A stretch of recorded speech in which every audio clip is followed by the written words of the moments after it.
আপনার নাম? অর্জুন দে, বরকলা। তো কি ধরনের সমস্যা হয়েছে গতদিনের তুফানে আপনার? গত দিনে তুফানে তো বড় এদিক দিয়ে পুরো ফেলাই দিছে।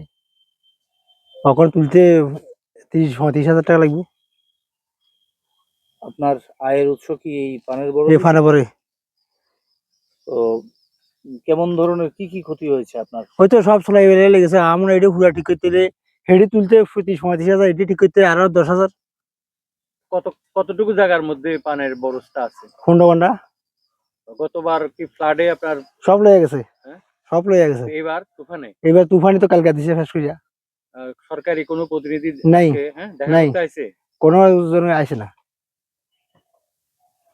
কি চান আপনি? আমি সরকার তো সুযোগ সুবিধা চাই আর তো আমরা তো হেঁটে দিয়েছি না। গেছে সুযোগ সুবিধা গেছি তারা বলে এটা বলে কি তো জানি নেশা মুক্তা হয়তো না, তো 2950 টাকা দিছে। হ্যাঁ, আমার নাম দিলীপ দাস। আমি বটতলা পঞ্চায়েতের একমাত্র বাসিন্দার, যেটা আমাদের একমাত্র আয়ের উৎস।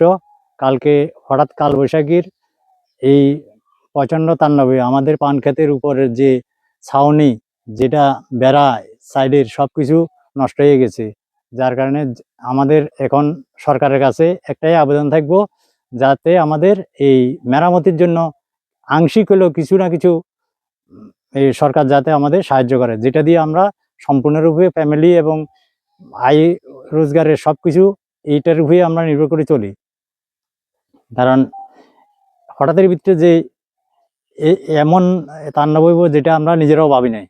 কারণ কিছুদিন আগে কাজ করালাম, অনেকগুলো টাকা নষ্ট হয়ে গেছে, যার কারণে আমাদের এই সমস্যা। কারণ আমি এটার হচ্ছে ভিত্তি করি সংসারটা নির্বাহ করি।